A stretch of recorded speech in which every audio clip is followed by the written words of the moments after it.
Como le decía al principio de este programa, logró alcaldes y gobernadores visitar la Suprema Corte de Justicia de la Nación y charlar con las 3 ministras que después de la reforma constitucional en materia de justicia van directo a la boleta. Recordemos que aquí le presentamos charlas muy amplias con Lenia Batres, Yasmín Esquivel y Loretta Ortiz Alf, y vamos a iniciar una serie de entrevistas y reportajes rumbo al proceso electoral extraordinario del domingo 1 de junio. En esta ocasión recibo con mucho afecto a Eduardo Santillán. Lo he entrevistado en múltiples ocasiones porque tiene una larga carrera política y creo que mucha gente te identifica, Eduardo, bienvenido, como delegado en aquel momento, ahora alcaldía de Álvaro Obregón. Gusto de saludarte, ¿cómo estás? Como siempre es un gusto estar contigo, con tu auditorio y pues más en esta etapa y en este proceso tan interesante en la historia de nuestro país. Tú eres un abogado, jurista, académico, jurisconsulto. ¿Cómo te defines? Pues mira, yo diría que mi principal vocación es la académica.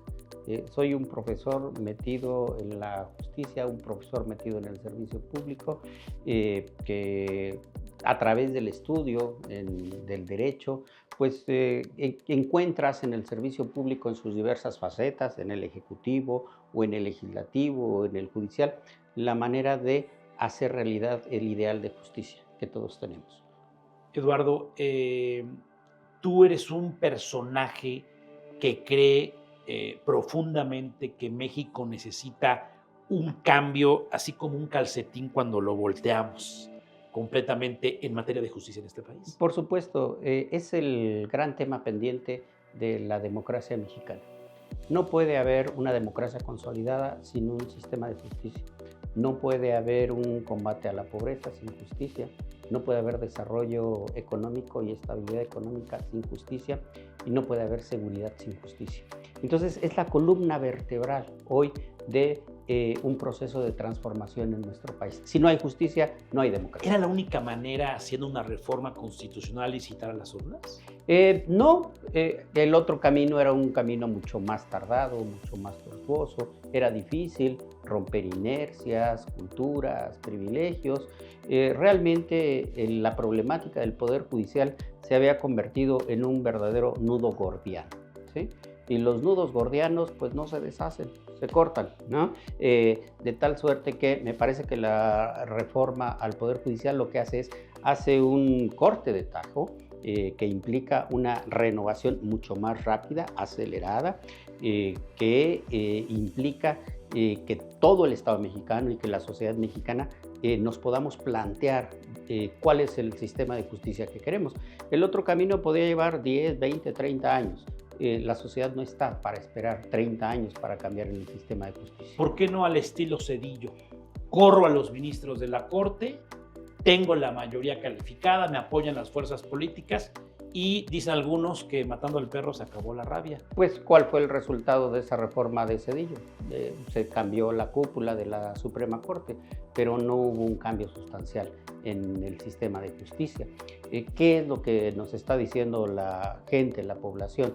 Nos está diciendo que vea una justicia lenta, llena de privilegios, ve una justicia que está destinada a unos cuantos. Es lamentable que, sobre todo en el ámbito federal, pareciera que solamente un sector socioeconómico tiene acceso a los sistemas de justicia. Es muy lamentable que una institución tan noble que los mexicanos debemos de sentirnos orgullosos como es el amparo, se convirtió en un artículo de lujo que está destinado solamente a unos cuantos que pueden acceder a abogados fifís, a abogados que cobran despachos grandes despachos, ¿no? Sí. Que pueden tener acceso a ese mecanismo. Cuando uno le pregunta al ciudadano, a la ciudadana de a pie, ¿qué piensa del amparo? Dice, pues eso, quién sabe que sea, es algo inaccesible, pero pensar en un amparo es pensar que es algo caro, costoso, lento. Entonces, la sociedad hoy nos está demandando que haya una justicia y algo fundamental, que es no estos lenguajes leguleyos, complejos, que están ajenos a la población, sino que la ciudadanía quiere que la justicia le resuelva los problemas cotidianos, que la justicia resuelva el problema de la mujer que no puede divorciarse porque no tiene 5,000 pesos para pagarle al abogado, que la justicia le resuelva el problema de la pensión alimenticia que no quiere dar el padre. Pero déjame interrumpirte, y con la elección del 1 de junio, ¿tú crees que la justicia va a ser más pronta, expedita y más cercana a la gente? Sin lugar a dudas.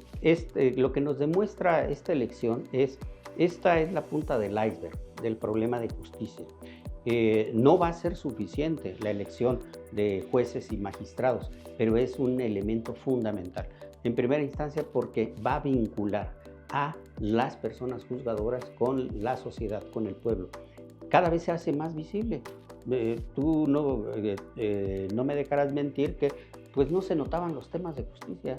¿Qué hacían los jueces? ¿Qué hacían los magistrados? ¿Qué hacía la Suprema Corte? Sí, porque no había una rendición de cuentas a la sociedad, ¿no? Exacto. Hoy cada vez son más visibles los temas de justicia. Hoy la ciudadanía ya dice, oye, pero ¿por qué este juez liberó a tal persona? ¿Por qué la Suprema Corte resolvió en tal sentido o en otro? Esto significa que te hace visible, que implica que sea cuestionable las decisiones de un juzgador, como es la de cualquier otro servidor público. Así como se cuestiona a un legislador o se cuestiona a un gobernador o a un ejecutivo, pues ¿por qué no habría que cuestionar al Poder Judicial? Creo que además se cometieron muchos excesos y muchas arbitrariedades. Se convirtió el Poder Judicial en una casta dorada, llena de privilegios. ¿No te preocupa como candidato a ministro de la Corte que haya muy poca participación? Porque algunos van a decir, salió mal, ya no son legítimos. No, a mí me parece que nunca el pueblo será poca la participación que hay. A mí me parece que vamos a tener una participación importante. ¿Cuántos votos estimas? La lista nominal cerremos números, 100 millones de invitados a la fiesta. Yo esperaría que oscile entre los 15, 20, 25 millones de personas. Creo que eso sería un buen nivel de participación ciudadana que va a implicar un proceso de análisis, de reflexión. Nunca habrá democracia además. Siempre que el ciudadano tenga la posibilidad de participar, va a ejercer su derecho y además estamos en un proceso permanente de ejercicio y de fortalecimiento de la ciudadanía.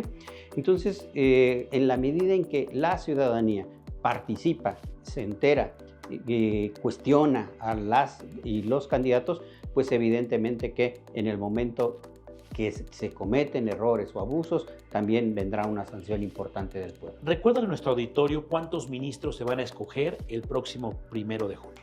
La Suprema Corte de Justicia actualmente tiene 11 ministros, se disminuye a 9, se logra una paridad de género muy importante que implicará que haya 5 mujeres y 4 hombres. O sea, ¿estás compitiendo contra otros 3 varones?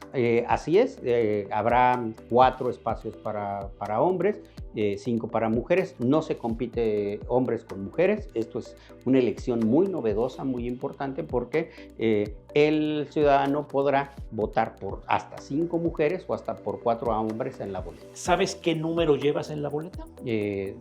Tengo el número, no quisiera darlo a conocer. Porque ¿No se puede? ¿Violas la ley? No quisiera darle acto anticipado de campaña al INE. Al INE. Es decir, entonces, tienes tu número, pero prefieres no decirlo porque puede ser sancionado. Así es. Una vez que inicien las campañas, claro que daremos un número. Tiene que relacionar el votante en todo el país, porque tu caso es una votación nacional, a diferencia de los magistrados, de los jueces, que son por circuito, por entidad. Tendrán que relacionar tu nombre y apellido, Eduardo Santillán, con el número que te va a asignar el Instituto Nacional Electoral. Así es, la boleta está integrada por 2 listados de hombres y mujeres, sí. Ordenados por número, sí. En orden ascendente, de tal manera que el ciudadano identifica la persona por la que quiere votar, cuál es el número que está asignado y en la parte superior de la boleta anotará ese número. hasta 5. Entonces, hoy no tendremos la tradicional boleta en donde tachamos, sino que habrá que colocar el número de la candidatura que respalde el ciudadano. Eduardo Santillán, cuando se lanza la convocatoria después de que se publicó en el Diario Oficial de la Federación, se cambia la Carta Magna, tiene un nuevo texto, la Constitución, participa. ¿A través de qué poder del Estado mexicano? Es decir, ¿cuál fue tu vía? Yo participo por el Ejecutivo, Ejecutivo. Estoy propuesto en el listado del Poder Ejecutivo. Además, déjame decirte que este es el cargo público más complejo para acceder, el que tiene más requisitos. En primera instancia, es el único cargo público en el cual se requiere un nivel de estudios. Es decir, necesitas el nivel de estudios de licenciatura. Ningún otro cargo, ni presidente de la República, ni legislador, gobernador, Correcto. presidente municipal, Correcto. ninguno. Correcto. Segundo, que tengas un promedio de 8 en general en la licenciatura. ¿Dónde la estudiaste? En la Facultad de Derecho de la UNAM.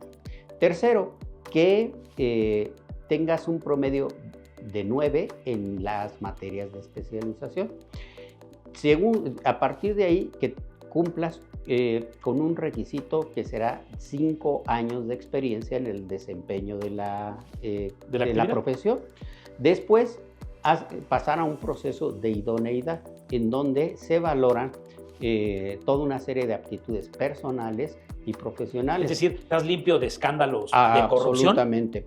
¿A ti, cuando saliste de Álvaro Obregón, no te acusaron que te llevaste un costal de dinero? Nunca. Fíjate que incluso, déjame decirte que nunca he sido, no diría yo sancionado, nunca he sido denunciado en ninguna materia. Nunca he tenido una demanda civil, laboral, familiar, nunca he sido denunciado por ningún delito, nunca he sido sancionado administrativamente. Eso te hubiera inhabilitado. Exactamente, eso hubiera inhabilitado, es parte de este análisis que se hace, incluso se aplican también los criterios de todas las candidaturas. No estar en el registro de deudores alimentarios, no haber sido sancionado por violencia política de género, no haber sido sancionado por ningún delito doloso en contra de una mujer o un delito doloso. Entonces, esta idoneidad, ¿sí? se hace este proceso de selección y después vas a un proceso de insaculación, la denominada tómbola. Ahí fue suerte. Exacto, es decir, una vez que están perfiles que personal y académica y técnicamente son adecuados, viene este sorteo en donde personajes muy importantes. ¿Cómo te enteraste que había sido insaculado? La suerte estuvo contigo. Estuvo la suerte de mi lado, por eso digo, hoy los ministros y los porteros no lo son si no tienen suerte, ¿no? Entonces, evidentemente estuvimos al pendiente del proceso, incluso mi número fue el segundo en salir, ni siquiera sufrí mucho, afortunadamente, pero una vez que ya pasaste ese proceso de suerte, ese proceso de tómbola, hay que pasar la prueba de fuego, que es la del pueblo, la de ser electo por la ciudadanía. Y entonces no hay ningún otro cargo tan complejo para llegar que el de las personas juzgadoras. Una constante crítica de los críticos de la elección es, los dados estaban cargados. La bolita de Eduardo Santillán la sacaron porque era más roja que las otras, más azul que la otra, más guinda de la otra. ¿Podemos confiar con un país donde venimos del fraude electoral? ¿Qué le respondes a estos críticos que dicen la bolita de Eduardo Santillán salió en segundo lugar porque así lo mandó la presidenta Sheinbaum? Es cuate de la presidenta Sheinbaum. Me parece que ha sido un proceso completamente transparente, sobre todo el proceso de la tómbola. En el caso del Ejecutivo se usó incluso la tómbola que utiliza la Lotería Nacional, ¿no? Pues ni siquiera fue sacado por la mano de una persona, sino que el propio mecanismo generó eso. Entonces, me parece que incluso este tema de la tómbola, que de repente hay quien la trata de criticar, es una fórmula muy antigua. Ya se utilizaba en Grecia. Aristóteles, en la política, señala que una de las formas para designar cargos de elección, cargos públicos, magistraturas, así le denomina, es a través de la insaculación. ¿Y por qué parte de este principio? Parte de un principio de que de igualdad, ¿no? de la ciudadanía, que todo el mundo tiene oportunidad. Claro. Cualquier ciudadano está en posibilidad de ejercer un cargo público y por lo tanto uno de los mecanismos desde entonces es precisamente esta insaculación que pone en una condición de igualdad a todos.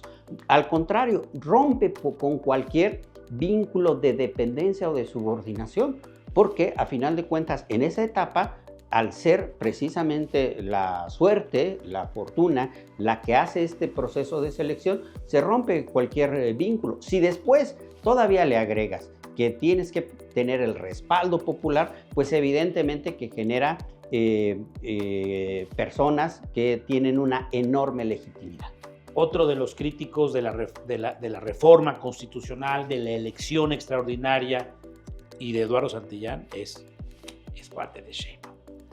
Y lo patrocina Sheinbaum. Y lo impulsa Sheinbaum y va a trabajar para Sheinbaum.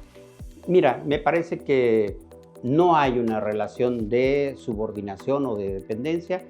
Las personas que ejerzan un cargo desde la Corte y desde el Poder Judicial, uno de los elementos fundamentales debe ser el de la independencia. Y la independencia te la va a dar precisamente las urnas. El origen de la legitimidad de una persona que desempeñe el cargo de ministro va a ser el propio pueblo.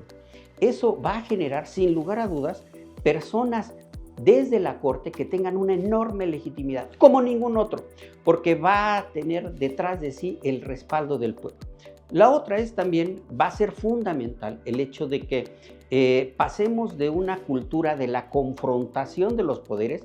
La Corte no es el enemigo del Ejecutivo ni del Legislativo. Pero sí contrapeso. Un contrapeso, pero más que contrapeso es coadyuvante del ejercicio público. Y yo te pondría, por ejemplo, el tema de la seguridad pública. En el tema de la seguridad pública, el Poder Judicial tiene que asumir el papel y la responsabilidad que le corresponde en la lucha contra la delincuencia en nuestro país. De tal suerte que hoy tenemos que pasar también a una cultura de la colaboración entre los poderes. Primero tiene que haber colaboración entre los poderes. La Corte tiene una función fundamental que es la de salvaguardar a la Constitución, salvaguardar los derechos y las libertades y también hacer efectivo y garantizar el ámbito de competencia de cada uno de los poderes. Entonces, en esa medida es que se puede llevar a cabo un ejercicio. Entonces, me parece que tendremos la Corte más independiente en la historia de nuestro país. Dos asuntos para concluir. El primero, aunque la ley lo prohíbe, los partidos políticos se van a meter. Van a echar a andar su operación electoral para beneficiar a quien les convenga. Es muy apetitoso tener a un amigo ministro de la Corte, a un magistrado, a un árbitro. Se va a sustituir el árbitro de los árbitros o el jueces de los jueces, ¿no? Va a haber ahora una disciplina judicial que va a ser observada y un juez de lo penal. Pues un narcotraficante quiere tener a su juez a su servicio y los grandes corporativos quieren tener a su juez mercantil. ¿Cómo evitas eso? Con la participación de la ciudadanía, con la participación del pueblo. En primera instancia hay una disposición expresa, tanto en la Constitución como en la ley, que impide a los partidos políticos la participación dentro de este proceso. Puede ser incluso una de las causas que generen la nulidad de alguna de las candidaturas. Entonces yo hago un llamado a todos los partidos políticos para que no hagan campaña ni a favor ni en contra de los candidatos, porque hoy vamos viendo también algunos partidos políticos que van haciendo campañas en contra de no candidatos. Salgas a votar, esto no sirve para nada. Claro. Entonces me parece que en la medida en que la ciudadanía participa y en la medida en que lo hace de manera libre, consciente, informada, es la manera en que se irá blindando completamente este proceso. Para concluir, estoy platicando hoy con un hombre honesto, que no trae padrino, que no va a traicionar al pueblo, que no le va a fallar a la sociedad en una histórica elección Algunos dirán que es lo peor que nos ha pasado, pero para otros una oportunidad de tener una justicia pronta y expedita. ¿No les vas a clavar un puñal en la espalda a millones de mexicanos? Mira, a mí me parece que la Suprema Corte de Justicia es el cargo más anhelado de cualquier abogado o abogada en nuestro país. Es lo que se considera un cargo terminal, en el sentido de que con eso concluye también una etapa muy importante.